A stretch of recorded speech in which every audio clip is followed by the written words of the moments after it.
नमस्कार, स्वागत है आप सबका। तो पिछले क्लास में हम आपके एकांक विभाग से जो आखिरी एकांक किए प्रतिशोध, उसके आखिरी भाग में हम अभी प्रस्तुत हैं। थोड़ा सा बचा है, पिछले क्लास में बोला था मैंने, आगे नेक्स्ट क्लास में खत्म हो जाएगा। तो यहाँ पे आने वाले पात्र केवल 3, बाकी पात्रों की आवश्यकता नहीं है। भारवी, संस्कृत के महाकवि श्रीधर भारवी के पिता, सुशीला भारवी के माता।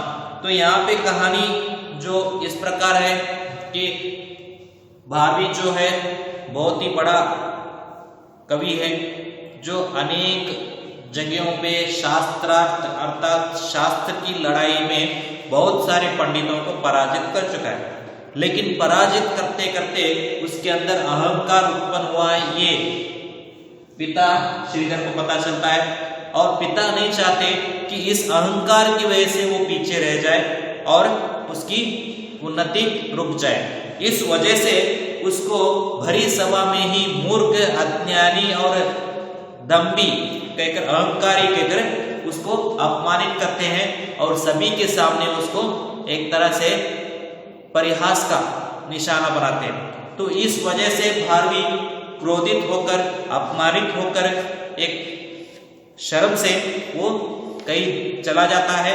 2 दिन हो चुके, वो घर नहीं आता।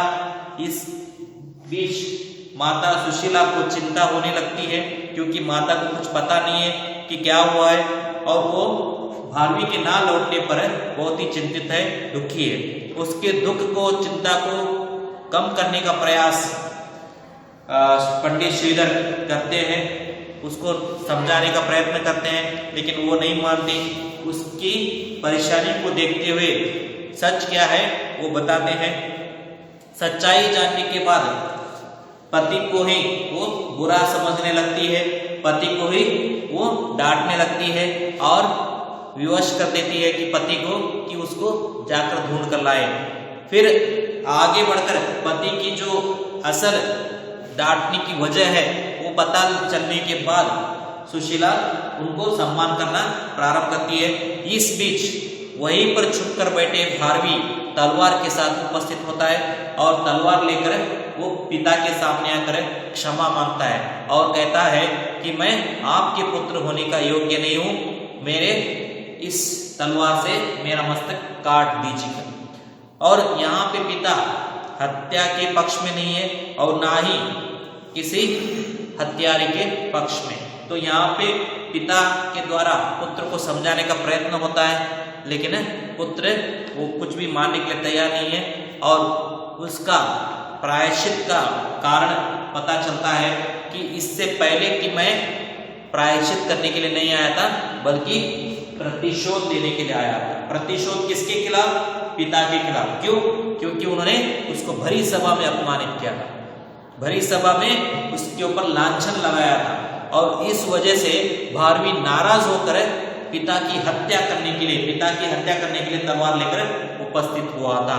लेकिन जब सच्चाई उसको पता चल चुकी है, वो प्रायश्चित करना चाहता है और प्रायश्चित के तौर पर जो तलवार वो लाया है, उसी तलवार से पिता के हाथ से वो मृत होना चाहता है, उसके मस्तक को काटकर वो मृत होना चाहता है। यहाँ पे बताता जाता हुआ है कि किस तरह से वो रात के अंधकार में आकर, जब निद्रा अवस्था में पिता होंगे, उस वक्त उनके गले पर तलवार रखना चाहता था और उनका मस्तक काटना चाहता था। तो आगे श्रीधर पंडित कहते हैं, फिर तुमने क्यों नहीं किया? यह कार्य तुम अब भी कर सकते हो। तुम रात के अंधकार में आकर मेरे गले पर तलवार रखना चाहते थे, तो फिर क्यों नहीं किया? वो अब भी कर सकते हो, अब भी मेरा गला काट सकते हो, मेरी गर्दन काट सकते हो। भारवी, पिता मुझे और अधिक लंचित मत कीजिए, मुझे और ज्यादा नीचे मत गिराइए। मैं पहले ऐसा सोचकर अवश्य आया था, लेकिन अब ऐसा नहीं सोच रहा हूं। फिर मुझे ऐसे और अपमानित मत कीजिए, मेरी ग्लानि को अधिक ना बढ़ाइए, मेरे शर्म को अधिक ना बढ़ाइए। आपकी यह पुत्र वात्सल्यता ही है कि आप मेरे अहंकार को दूर कर मेरी अधिक उन्नति चाहते हैं। कि आपका जो वात्सल्य है, पुत्र वात्सल्य जो है, उसी की वजह से आप मेरे अंदर का अहंकार मिटाकर मेरी उन्नति को चाहते हैं, ये मैं जान गया हूं। ओ पिता, आप कितने महान हैं, आप कितने महान हैं, मुझे आज पता चला। मेरे अहंकार को दूर कर मुझे साधना के पथ पर बढ़ाने वाले पिता है आप। मुझे अंदर से जो अहंकार उत्पन्न हो रहा था उसको जड़ से ही मिटाकर मुझे आगे बढ़ाने का प्रयत्न करने वाले पिता आप ही हैं। मैं पापी हूं जो समझ ना सका, ये सब कुछ समझ ना सका, और पितृहत्या से प्रतिशोध लेने वाला यह नरकीय पुत्र अपने प्रायश्चित के रूप में अपना मस्तक कटवाने की भिक्षा मांग रहा है। मैं जो सोचा उस सोच की वजह से मैं कितना पापी हूं, मैं कितना नरक में जाने वाला व्यक्ति हूं, इसलिए मुझे प्रायश्चित के तौर पर मेरा मस्तक काट कर मुझे दंड दीजिए कि मैं ये दंड मांग रहा हूं आपसे। श्रीधर शांत, किंतु न तो मैं प्रतिशोध लेता हूं और ना ही भिक्षा देता हूं। पिता कह रहे हैं ना तो मेरे अंदर प्रतिशोध लेने की गुण है और ना ही मैं किसी को भिक्षा देता हूं। भिक्षा के रूप में एक हत्या का जो अपराध एक तरह से वो देता हूं। 12वीं, फिर भी मैं दंड चाहता हूं, फिर भी मैं दंड चाहिए, मुझे दंड चाहिए, आप दंड दीजिए। श्रीधर, किंतु मूर्ख, पितृ हत्या का दंड पुत्र हत्या नहीं है। तुम जो सोच के आए हो कि जो तुम पितृ हत्या करना चाहते थे उसके दंड के स्वरूप में मैं पुत्र हत्या करूं, ये सही नहीं है, उसका कोई समाधान नहीं होता।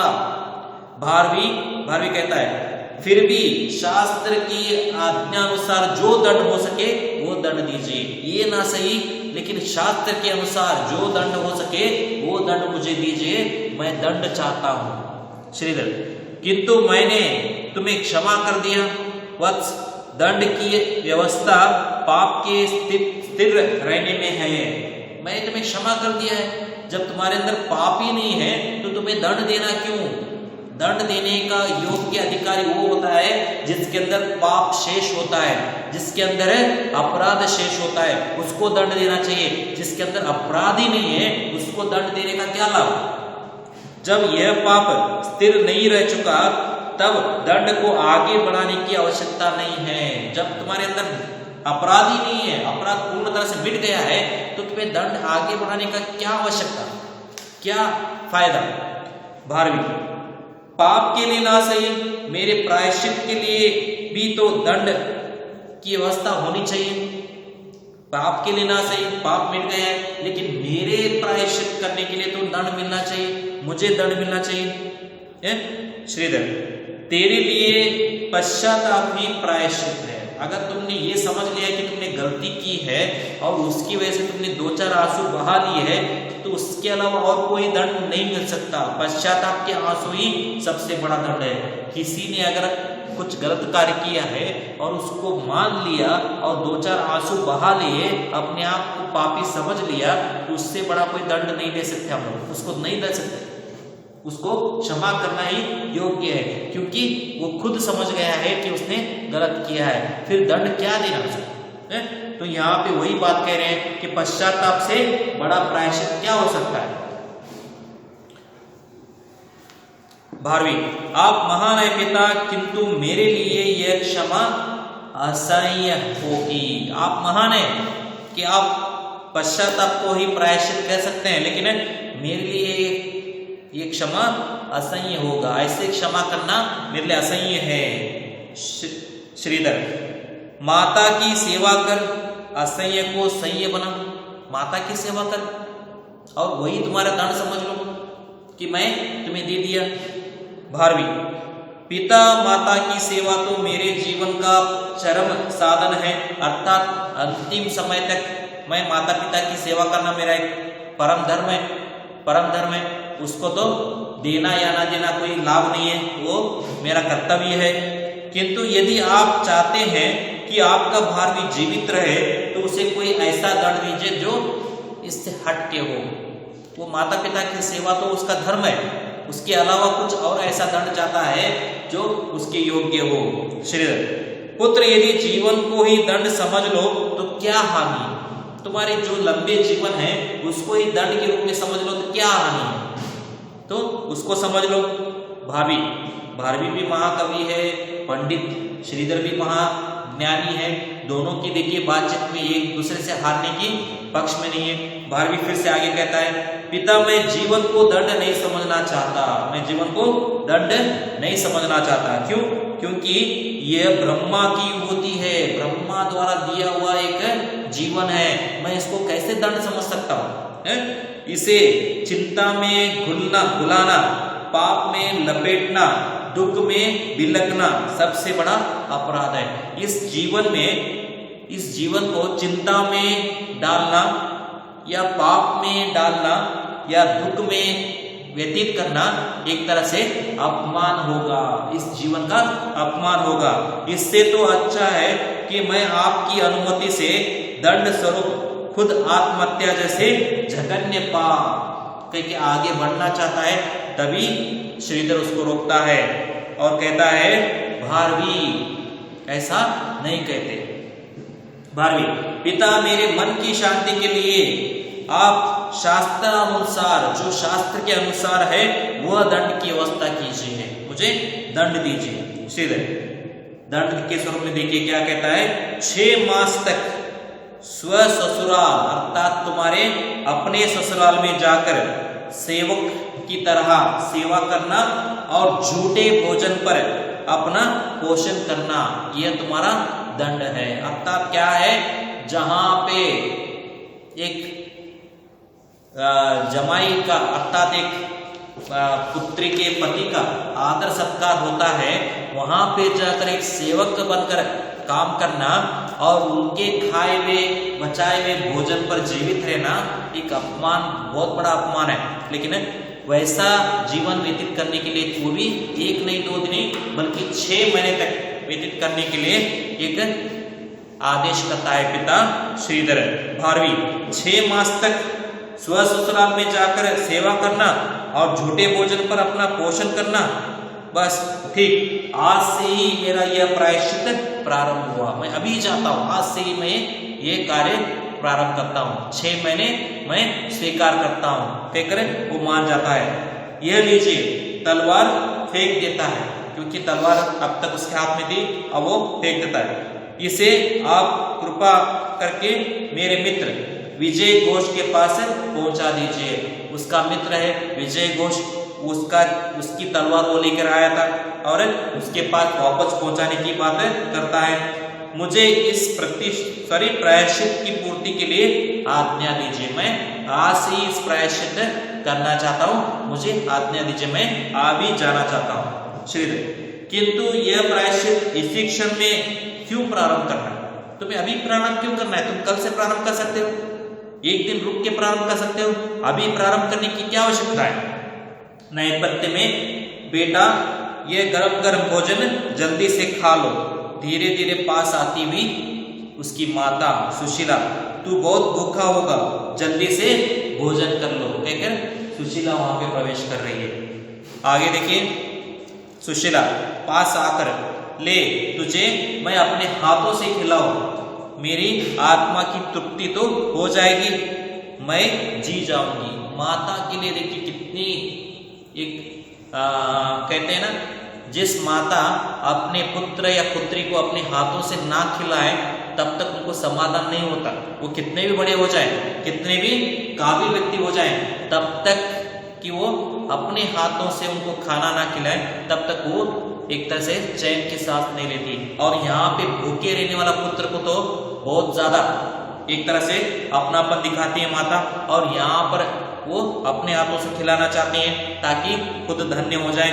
लेकिन भारवी देखिए, नहीं माँ, मुझे क्षमा करें, और 6 महीने बाद मैं इन हाथों से भोजन करूंगा, अभी नहीं बल्कि 6 महीने के बाद आपके हाथों से भोजन करूंगा। सुशीला 6 महीने बाद, यह बात क्या है? देखिए कहकर श्रीधर की ओर बोलती है, यह 6 महीने की बात कैसी? वो पूछती है पति से। श्रीधर गंभीर स्वर में, ये उसका प्रायश्चित है, ये उसका प्रायश्चित है। सुशीला, प्रायश्चित, कैसा प्रायश्चित बताइए, कहकर पूछती है भारवी। ये पिताजी स्पष्ट करेंगे, मुझे अब देर हो रही है, पिताजी आज्ञा दें, माताजी आज्ञा दीजिए, आप दोनों के चरण की धूली सिर पर रख लूं, अब मैं अपने आप से प्रतिशोध लूंगा। मैं क्या करूंगा अभी, अपने आप से प्रतिशोध लूंगा।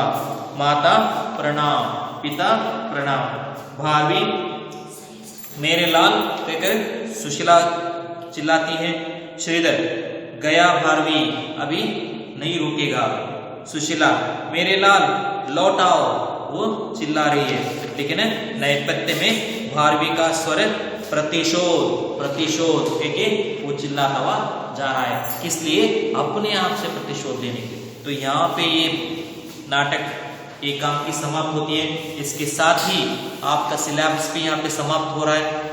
इसका मतलब ये नहीं कि आने वाले दिनों में आपका क्लास नहीं होंगे, लेकिन कुछ अलग के, जैसे कि ग्रामर सॉल्यूशन के होंगे या प्रश्नोत्तर यानी कि प्रश्न पत्रिका का हल करना होगा, ये सब कुछ होगा। इसलिए यहीं पे इसको स्टॉप नहीं करना है, आगे की वीडियो भी देखना है। मैं फिर कल कुछ अलग लेकर आपके सामने प्रस्तुत होगा। कल फिर मिलते हैं, धन्यवाद।